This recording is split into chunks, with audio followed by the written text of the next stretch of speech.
El carácter y la predicación. Estudie la santidad universal de la vida. Su utilidad entera depende de esto, porque sus sermones, al fin y al cabo, no duran sino 1 hora o 2. Empero su vida predica toda la semana. Si Satanás puede tan solo hacerle un ministro sórdido amador de alabanzas, de placeres y buenas comidas, ha arruinado su ministerio. Dese usted mismo a la oración y consiga sus textos, sus pensamientos y sus palabras de Dios. Lutero empleaba sus 3 mejores horas del día en oración. Robert Murray Cheyenne. La oración está sumamente relacionada con el éxito de la predicación de la palabra. Esto expone el apóstol Pablo en su epístola a los tesalonicenses. Por lo demás, hermanos, orad por nosotros, para que la palabra del Señor corra y sea glorificada, así como lo fue entre vosotros. Segunda carta a los tesalonicenses 3:1. Esto es, la oración abre el camino para que la palabra de Dios corra sin estorbos y crea la atmósfera favorable para que cumpla su propósito. Se podría decir, por tanto, que la oración pone ruedas bajo la palabra de Dios, da alas de ángel al Evangelio para que se predique a todo individuo en cada nación y pueblo.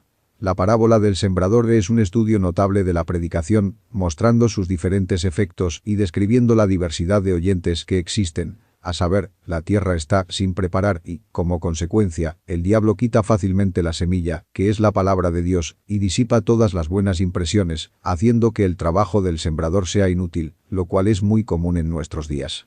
Por otro lado, están los oyentes que constituyen la buena tierra. Estos aprovechan la buena semilla porque sus mentes han sido preparadas para recibirlas y, después de oír la palabra, ésta pasa a germinar en sus corazones hasta dar fruto en abundancia. Ya lo decía Lucas.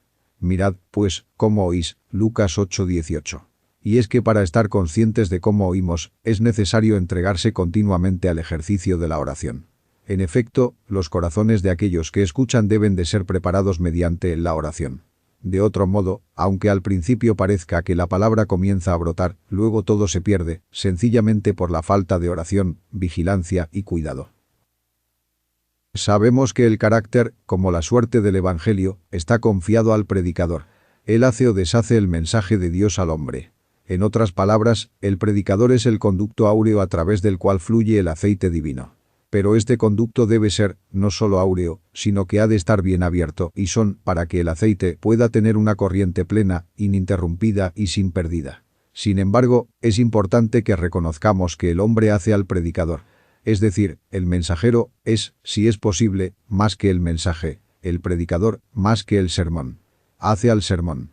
Así como la leche del seno materno que da vida no es sino la vida de la madre, así todo lo que el predicador dice está añadiendo e impregnando por lo que el predicador es. El tesoro está en vasos de barro y el gusto del barro impregnarlo y decolorarlo. El hombre entero, está finalmente detrás del sermón. La predicación no es la obra de 1 hora, sino la manifestación de una vida. Se necesitan 20 años para hacer un sermón porque se necesita 20 años para hacer al hombre.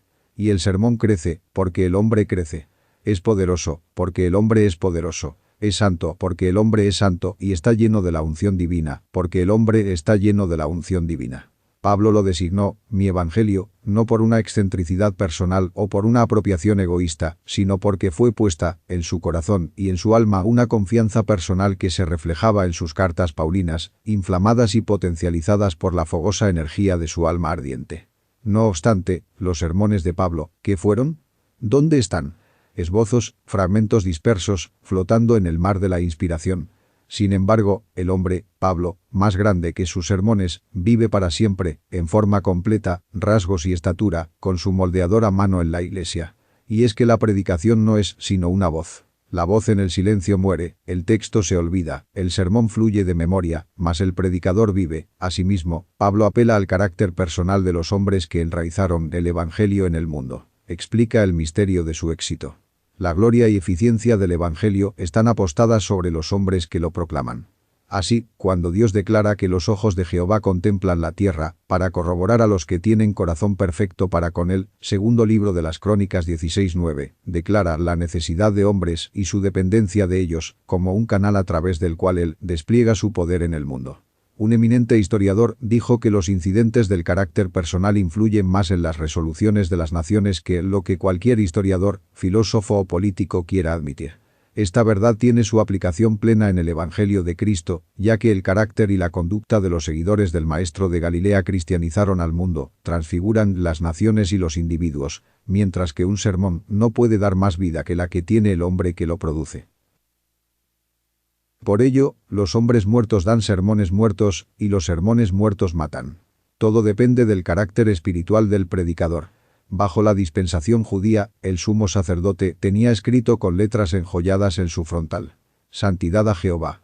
Igualmente, todo predicador en el ministerio de Cristo debe de ser modelado y dirigido por esta misma divisa santa. Pues la vergüenza de ver un predicador cristiano carente de santidad resulta mayor que si se tratara de un sacerdote hebreo con manos impuras dentro del santuario de Dios. Jonathan Edwards dijo: «Yo seguí con mis ardientes deseos de conseguir más santidad y conformidad a Cristo. El cielo que deseaba era un cielo de santidad». Repetimos, el Evangelio de Cristo no se mueve por olas populares, no tiene poder propio para propagarse. Se mueve de la manera que los hombres encargados de él se mueven. Es decir, el predicador debe personificar el Evangelio. El poder que constriñe de amor debe ser en el predicador como una fuerza de proyección excéntrica que todo lo domina y se domina de sí misma. La negación de sí mismo debe constituir su ser, su corazón, su sangre y sus huesos. Porque es un hombre entre los hombres, vestido de humildad, viviendo en mansedumbre, prudente como una serpiente, y sencillo como una paloma, con las obligaciones de un siervo y el espíritu de un rey. Un rey con porte noble, real e independiente, pero también con la ingenuidad y la dulzura de un niño. Sinceros, heroicos, compasivos, sin temor al martirio, deben ser hombres que se tomen el trabajo de apoderarse y modelar una generación para Dios. Si, por lo contrario, son tímidos contemporizadores, buscadores de honores, si tratan de agradar a los demás, si su fe tiene un débil apoyo en el Padre y en su palabra, ellos no pueden apoderarse de la Iglesia ni del mundo para Dios. Los predicadores no son, en definitiva, hacedores de sermones, sino hacedores de hombres, de santos, y solo estará bien ejercitado para este trabajo quien se haya hecho a sí mismo un hombre y un santo. No son los talentos, ni la erudición lo que Dios quiere de los predicadores, sino que sean hombres grandes de santidad, grandes en fe, en amor y en fidelidad, de ahí que la instrucción de los 12 discípulos fuera la grande, difícil y paciente labor de Cristo. Y he aquí también el orden en el que fueron formados los primeros cristianos. Fuertes, militantes, santos, graves, laboriosos, mártires del trabajo. Se aplicaron a su labor de tal manera que impresionaron a su generación y la desbordaron. Pero el gran secreto para conseguir tan altos ideales es uno y nada más: la oración. Sí, un hombre que predica debe de ser un hombre de oración, ya que esta es el arma más poderosa del predicador, una fuerza omnipotente en sí misma, que da vida a todo. Esto es, un hombre de Dios no nace, sino que se hace en la cámara secreta de la comunión y de la devoción privada. Su vida y sus profundas convicciones nacen de su comunión secreta con Dios. Igualmente, en la opresión y agonía llorosa de su espíritu ante Dios, sus más importantes y más dulces mensajes fueron adquiridos y hechos en la cámara secreta. Resumiendo, la oración hace al hombre, la oración hace al predicador, la oración hace al pastor.